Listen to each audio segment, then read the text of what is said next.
யார் அந்த சார்? யார் தாங்க அவர்? எப்போ தான் கண்டுபிடிப்பீங்க நீங்கள்? கிட்டத்தட்ட 2 மாத காலம் ஆகிறது. கடந்த டிசம்பர் மாதம் 23ஆம் தேதி அண்ணா பல்கலைக்கழக வளாகத்தில் மாணவி மீது பாலியல் வன்கொடுமை சம்பவம் நடத்தப்படுகிறது. இன்னைக்கு பிப்ரவரி மாதம் 19ஆம் தேதி, கிட்டத்தட்ட 2 மாத காலம். இந்த 2 மாத காலத்தில் யார் அந்த சார் என்கிற கேள்விக்கான பதிலை கண்டுபிடிக்க முடியலைன்னா நமக்கு நிறைய கேள்விகள் எழுகிறது.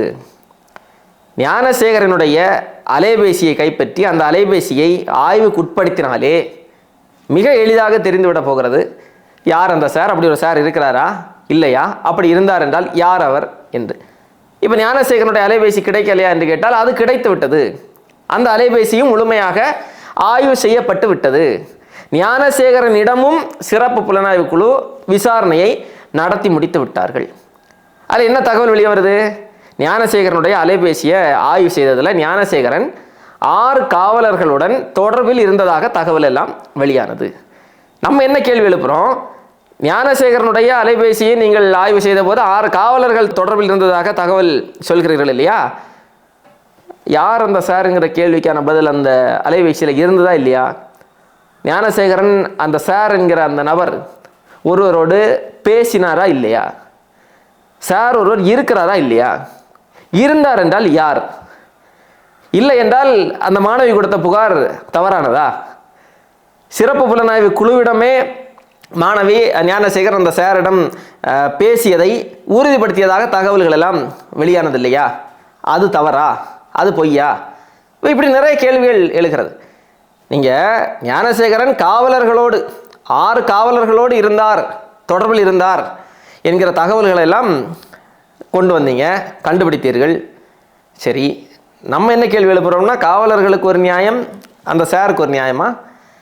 இல்லை, விசாரணை இருக்குங்க, விசாரணை நடைபெற்று கொண்டிருக்கிற போது நம்ம அதையெல்லாம் அது போன்ற தகவல்களை எல்லாம் சொல்ல முடியாது என்று. விசாரணை நடைபெற்று கொண்டிருக்கிற போது தகவல்களை சொல்ல முடியாது என்றால் ஞானசேகரன் 6 காவலர்களுடன் தொடர்பில் இருந்தான் என்கிற தகவலை ஏன் சொன்னீர்கள்? அந்த தகவலை ஏன் வெளியே விட்டீர்கள்? அந்த தகவல் எப்படி வெளியே வந்தது? அப்போ இங்கே சாருக்கு ஒரு நியாயம், காவலர்களுக்கு ஒரு நியாயம் என்பதாகத்தானே நாம் இதை பார்க்க வேண்டியிருக்கிறது. ஆரம்பத்திலிருந்தே இதுதான் நடந்து வருகிறது இந்த வழக்கில்.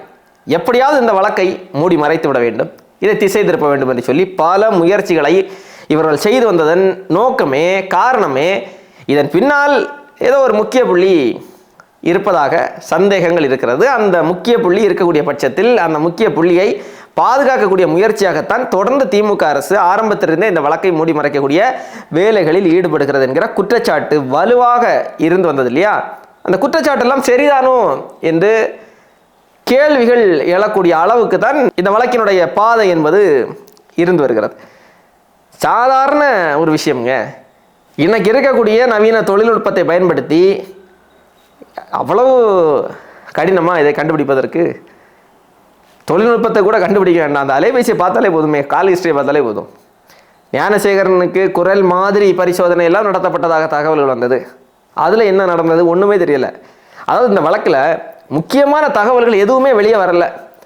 இல்லை, அது சென்சிட்டிவான வழக்கு, அது குறித்த தகவல்கள் எல்லாம் நாங்கள் வெளியே சொல்ல மாட்டோம், நீதிமன்றத்தில் தான் சொல்வோம் என்று இவர்கள் வைத்திருக்கிறார்கள் என்றால் கூட சரி, நம்ம என்ன கேட்குறோம், எப்போ தான் அதை வெளியே சொல்லுவீங்க அந்த தகவல்களை எல்லாம் மக்கள் மத்தியில்? ஏன்னா இது மற்ற வழக்குகளை போன்ற வழக்கு இல்லை, இது ரொம்ப சென்சிட்டிவான ஒரு வழக்கு.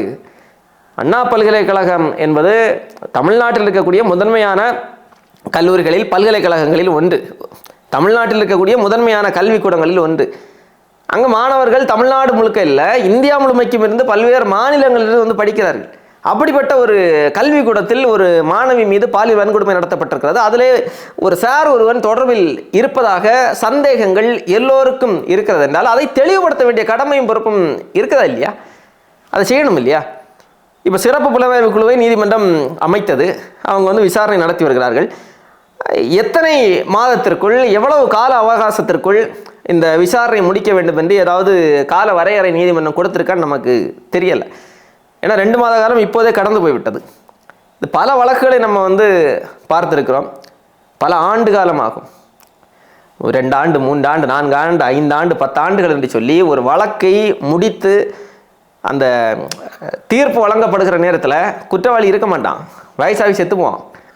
அப்படி எத்தனையோ வழக்குகள் இருக்கிறது.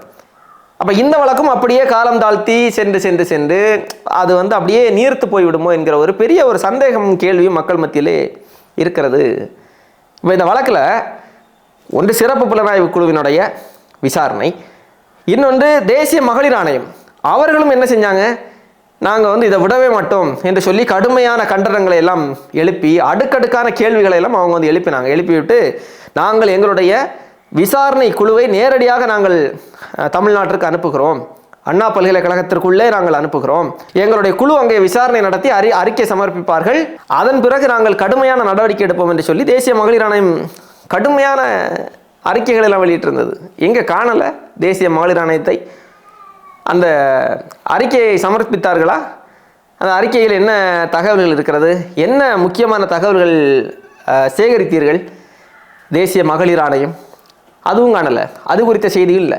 கடைசியாக இந்த அண்ணா பல்கலைக்கழக மாணவி வழக்கில் வெளியே வந்திருக்கக்கூடிய செய்தி என்ன அப்படின்னா, அந்த சிறப்பு புலனாய்வு குழுவின் கீழ் இருக்கக்கூடிய சைபர் கிரைம் டிஎஸ்பி, இந்த வழக்கு சார்ந்து சைபர் கிரைம் டிஎஸ்பியாக இருக்கக்கூடிய டிஎஸ்பி வந்து அவர் வந்து நான் இந்த குழுவிலிருந்தே வெளியேறேன், என்னை சரியாக வேலை செய்ய விடலை, சிறப்பு புலனாய்வு குழு என்னை சரியாக பணி செய்ய விடவில்லை, சுதந்திரமாக வேலை செய்ய விடவில்லை என்று சொல்லி அவர் அந்த குழுவிலிருந்து வெளியே வந்தார் இல்லையா? அந்த செய்தி தான் இந்த அண்ணா பல்கலைக்கழக வழக்கில் கடைசியாக வெளியாகி இருக்கக்கூடிய செய்தி. அவர் ஏன் வெளியே வந்தார், என்ன காரணத்திற்காக வெளியே வந்தார், சிறப்பு புலனாய்வு குழு இவரை என்ன வேலையை செய்ய அனுமதிக்கல என்கிற தகவல்களோட இல்லை. எல்லாமே தலைப்பு செய்தி தான், மொட்டையான செய்திகள் மட்டும்தான் ஆரம்பத்திலிருந்தே இந்த வழக்கில் வந்துட்டே இருக்கு. இதில் அந்த மாணவிக்கு 25 லட்சம் ரூபாய் வழங்க வேண்டும் என்று சொல்லி நீதிமன்றம், உயர்நீதிமன்றம் சொல்லியிருந்தது, உச்சநீதிமன்றமும் அதை அறிவுறுத்தி இருந்தது. உச்சநீதிமன்றம் என்ன சொல்லியிருந்தாங்கன்னா, அந்த மாணவிக்கு 25 லட்சம் ரூபாய் பணம் கொடுப்பதை யாருடைய பணத்திலிருந்து கொடுக்க வேண்டும் என்றால், இந்த எஃப்ஐஆர் கசிந்தது இல்லையா, அதற்கு காரணமான அதிகாரிகள் யாரோ அந்த அதிகாரிகளிடமிருந்து பணத்தை பெற்று மாணவிக்கு கொடுக்க வேண்டும் என்பதுதான் உச்சநீதிமன்றத்தினுடைய கருத்து. இப்போ அந்த பணம் கொடுக்கப்பட்டதா? அந்த பணம் கொடுக்கப்பட்டதா செய்தியே இல்லையே. இப்போ அந்த பணம் கொடுக்கப்பட்டிருப்பதற்கான வாய்ப்புகளே இல்லை. ஏனென்றால் எஃப்ஐஆரை கசிய விட்ட அதிகாரிகளிடமிருந்து தானே பணத்தை வாங்கணும். இப்போ அந்த மாணவிக்கு பணத்தை கொடுக்க வேண்டும் என்றால் எஃப்ஐஆரை கசிய விட்டது யார் என்பதை கண்டுபிடிக்க வேண்டும் இல்லையா? இப்போ அதுக்கு தான் இவங்க என்ன பண்ணுறாங்க, பத்திரிகையாளர்கள் மேலே பழிய தூக்கி போடுறதுக்கு பத்திரிகையாளர்களுடைய அலைபேசி எல்லாம் கைப்பற்றி இதோ பத்திரிகையாளர்கள் தான் எஃப்ஐஆரை கசிய விட்டார்கள் என்கிற ஒரு தோற்றத்தை உருவாக்கி சில வேலைகளை எல்லாம் செய்தார்கள். நீதிமன்றமே அதை கடுமையாக கண்டித்தது. நம்ம அந்த விஷயத்தில் ஆரம்பத்தில் சொல்லிட்டு இருக்கக்கூடிய செய்தி என்னன்னா, எஃப்ஐஆரை டவுன்லோட் செய்தவர்களை தானே நீங்கள் தேடிக்கொண்டிருக்கிறீர்கள், ஏதோ அவர்கள் தான் குற்றவாளிகள் என்பது போன்று எஃப்ஐஆரை அப்லோட் செய்தது யார், பதிவேற்றம் செய்தது யார், அவர்களை பிடியுங்கள். உச்சநீதிமன்றத்தினுடைய வழிகாட்டுதலே இருக்கிறது. போக்சோ வழக்கு, பாலியல் வன்கொடுமை வழக்குகள், தீவிரவாத வழக்குகள் உள்ளிட்ட சென்சிட்டிவான வழக்குகளில் எஃப்ஐஆரை பதிவேற்றம் செய்யாமல் தவிர்க்கலாம் என்கிற உச்சநீதிமன்றத்தினுடைய வழிகாட்டுதல் இருக்கிறதா இல்லையா? அந்த வழிகாட்டுதலை பின்பற்றி இருந்தாலே இந்த எஃப்ஐஆரை அப்லோட் செய்யாமல் இருந்திருக்கலாமே. இதை பதிவேற்றம் செய்ததுனால தானே அது நீங்கள் வந்து தொழில்நுட்ப கோளாறு என்று இவர்கள் தரப்பில் சொல்கிறார்கள். அப்படி ஒன்று நடந்திருப்பதற்கான வாய்ப்பே இல்லையே. பதிவேற்றம் செய்யாமல் தவிர்த்திருந்தால் இது போன்ற எத்தனை வழக்குகளில் எஃப்ஐஆர் லீக் ஆனது? இதெல்லாம் நம்ம ஏற்கனவே பல முறை எழுப்பிய கேள்விகள் தான். அந்த கேள்விகளுக்கான பதில் எதுவுமே இப்போது வரைக்கும் இல்லாமல் தான் இருக்கிறது. இப்போ எப்படி பார்ப்பது நாம் இதை? நீங்கள் பாருங்கள், 2 மாத காலம் ஆகிறது. இன்னும் எத்தனை ஆண்டு காலம் ஆகும் இந்த வழக்கு முடிவதற்கு? எப்படி இப்படி இருந்ததுன்னா இந்த நாட்டில் குற்றம் செய்யக்கூடிய நபர்களுக்கு எப்படி அச்சம் வரும்? எப்படி அச்சம் வரும்? இந்த வழக்கில் ஏதோ ஒரு நபர் சம்பந்தப்பட்டிருப்பதாக தகவல்கள் இருக்கிறது. இவ்வளோ நாள் ஆனதற்கு பிறகும் அது குறித்த எந்த தகவலுமே இல்லை அப்படின்னா, அப்போ நாம் வந்து துணிந்து 2 தவறுகளை செய்யலாம். இவங்க வந்து கண்டுபிடிக்க மாட்டாங்க, காலம் எடுக்கும், நீதிமன்றத்தில் வழக்கு இருக்கிறது என்று சொல்லி காலம் தாழ்த்தி கொண்டே செல்வார்கள். அதனால் நாம் தவறு செய்தால் கூட நமக்கு உடனடியாக தண்டனை கிடைக்காது, ஏதோ ஒரு வழியை பயன்படுத்தி நம்ம வந்து வெளியே வந்து விடலாம் என்கிற ஒரு துணிச்சலும் தைரியமும் தவறு செய்யும் எண்ணம் கொண்ட நபர்களுக்கு வருமா வராதா? வருமா வராதாங்க? மற்ற வழக்குகளை கூட விடுங்க, சிவில் கேஸை எல்லாம் விட்டுருங்க, இழுத்துட்டு கிடக்குது பல வருஷங்களாக பல வழக்குகள், அது இருக்கட்டும். இது எவ்வளோ முக்கியமான ஒரு வழக்கு. ஒரு மாணவி பாலியல் வன்கொடுமை செய்யப்பட்ட வழக்குங்க, ஒட்டுமொத்த நாட்டினுடைய பெண்களினுடைய பாதுகாப்பு சம்பந்தப்பட்ட வழக்கு.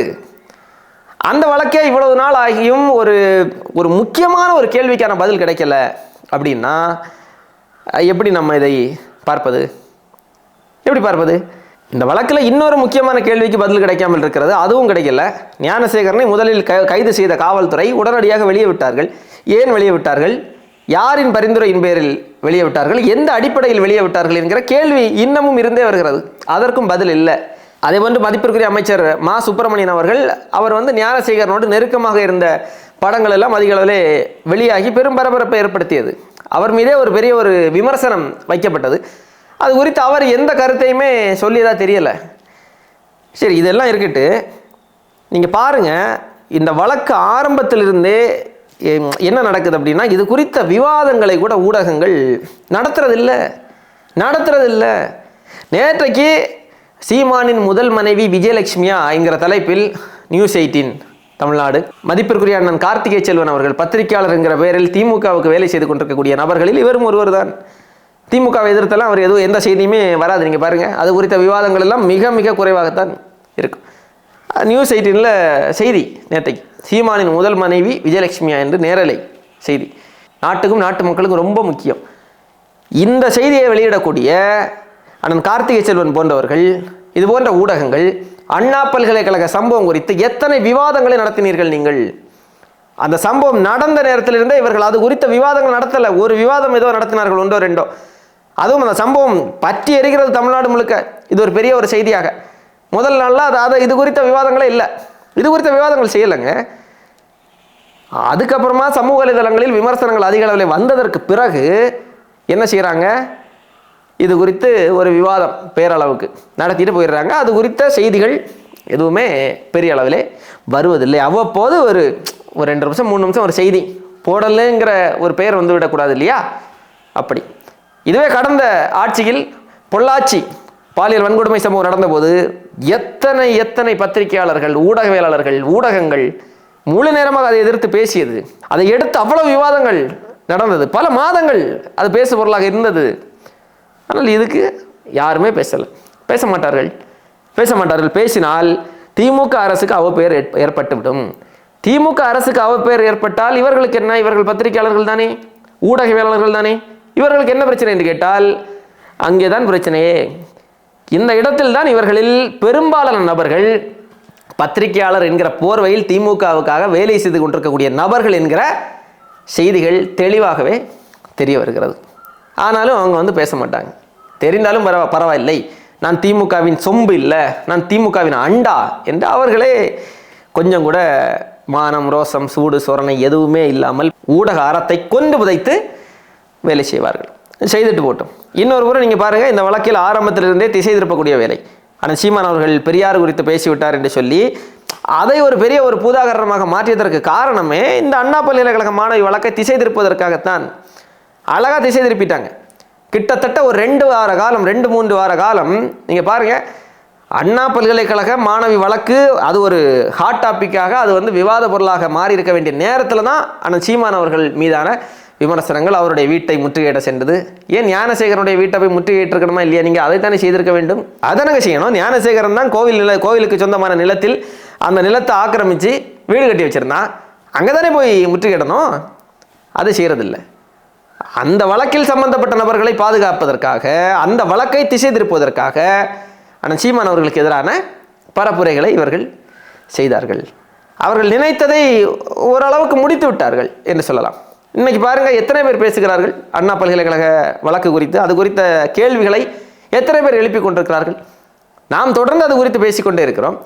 அது குறித்த செய்தியே இல்லை என்றால் கூட நாம் அதை நினைவுபடுத்தி கொண்டே இருக்கிறோம். ஏன்னா அது அவ்வளோ முக்கியமான ஒரு வழக்கு. இதை மறந்து போய்விடக்கூடாது. இந்த வழக்கில் சம்பந்தப்பட்டவர்கள் எத்தனை பேர் இருந்தாலும் அவர்கள் அத்தனை பேரும் சட்டத்தின் முன்னால் நிறுத்தப்பட்டு தண்டிக்கப்படுகிற வரைக்கும் இது குறித்து நாம் பேசிக்கொண்டே இருக்க வேண்டும். அதனால் நம்ம தொடர்ந்து பேசிக்கொண்டிருக்கிறோம். எத்தனை பேர் பேசுகிறார்கள்? பேச மாட்டார்கள். பேச வேண்டிய நபர்கள் பேச மாட்டார்கள். ஆனாலும் நாம் தொடர்ந்து இது குறித்த நம்முடைய கேள்விகளை எழுப்பி கொண்டுதான் இருப்போம். யார் அந்த சார் என்கிற கேள்வி சாதாரண கேள்வி அல்ல, ரொம்ப வலிமை வாய்ந்த கேள்வி. தமிழ்நாட்டு பெண்களினுடைய பாதுகாப்பு சம்பந்தப்பட்ட கேள்வி. இதை நம்ம மறந்து விடக்கூடாது, கடந்து சென்று விடக்கூடாது. நீதிமன்றம் இருக்கிறது என்கிற நம்பிக்கையில் தான் நம்ம தொடர்ந்து இருக்கிறோம். நீதிமன்றம் இதை கொஞ்சம் விரைந்து இந்த வழக்கை முடிப்பதற்கான நடவடிக்கைகளை மேற்கொண்டால் ரொம்ப சிறப்பாக இருக்கும். இல்லை என்றால் justice delayed is justice denied என்று சொல்வார்கள் இல்லையா, அதே போன்று இந்த வழக்கும் ஆகிவிடக்கூடாது என்பதுதான் எல்லோருடைய எதிர்பார்ப்பாகவும் நீதிமன்றத்தின் மீதான ஒரு நம்பிக்கையாகவும் இருக்கிறது. யார் அந்த சார் என்கிற கேள்வி சாதாரண கேள்வி இல்லை, ரொம்ப வலிமையான ஒரு கேள்வி. ஏனென்றால் சமீபத்தில் தமிழ்நாட்டில் நடந்து கொண்டிருக்கக்கூடிய பெண்களுக்கு எதிரான பாலியல் வன்கொடுமை சம்பவங்கள் எல்லாம் தொடர்ந்து நாம் அது குறித்து பேசி தான் வருகிறோம். சிறுமிகள், மூதாட்டிகள், வேறுபாடே இல்லை, எல்லோருமே பெண் என்றாலே இன்றைக்கு தொடர்ந்து வயது வித்தியாசம் இல்லாமல் பாலியல் வன்கொடுமைக்கு ஆளாக்கப்படக்கூடிய சம்பவங்கள் அதிகரித்தே வருகிறது. பள்ளிக்கூடங்களில், ரயில் நிலையங்களில், கல்லூரிகளில், அலுவலகங்களில், வேலை பார்க்கக்கூடிய இடங்களில், நடந்து செல்லக்கூடிய இடங்களில், பயணம் செய்யக்கூடிய இடங்களில், எல்லா இடங்களிலும் பெண்களுக்கு எதிரான பாலியல் வன்கொடுமை சம்பவங்கள் அதிகரித்து வரக்கூடிய சூழலில் அதை கட்டுப்படுத்துவதற்கு அரசு கடுமையான நடவடிக்கைகளை எடுக்க வேண்டும். எப்படி எடுப்பீங்க? என்ன மாதிரியான நடவடிக்கை எடுக்க வேண்டும்? முதலில் ஒட்டுமொத்த நாட்டையே உலுக்கி போட்ட ஒரு பாலியல் வன்கொடுமை வழக்கிலேயே இந்த அரசால் மக்களுடைய கேள்விக்கு பதில் சொல்ல முடியலை அப்படின்னா எப்படி மற்ற பெண்களினுடைய பாதுகாப்பு உறுதிப்படுத்தப்படும் சொல்லுங்கள்? இந்த அண்ணா பல்கலைக்கழக வழக்கு ஒட்டுமொத்த நாட்டை உலுக்கிய வழக்குங்க. அதிலே மிக முக்கியமான ஒரு நபர் இருக்கிறான், ஒரு சார் ஒருவன் இருக்கிறான் என்கிற சந்தேகம் இருக்கிறது, குற்றச்சாட்டுகள் வைக்கப்படுகிறது. அதையே கண்டுபிடிக்கலைன்னா நாட்டினுடைய பெண்கள் எப்படி தைரியமாக நடமாடுவார்கள், சுதந்திரமாக நடமாடுவார்கள்? இந்த வழக்கு சாதாரண வழக்கு அல்ல. என்ன நடந்தாலும் இந்த வழக்கில் சம்பந்தப்பட்ட அத்தனை பேரும், அந்த சார் ஒருவன் இருக்கிறான் என்றால் அந்த சார் உட்பட அத்தனை பேரும் சட்டத்தின் முன்னால் நிறுத்தப்பட்டு கடுமையாக தண்டிக்கப்பட வேண்டும். அப்படி தண்டிக்கப்படுவதுதான் இந்த நாட்டு பெண்களினுடைய பாதுகாப்பை உறுதிப்படுத்துவதற்கு இந்த அரசு அந்த பெண்களுக்கு கொடுக்கக்கூடிய குறைந்தபட்ச உத்தரவாதமாக இருக்க முடியும்.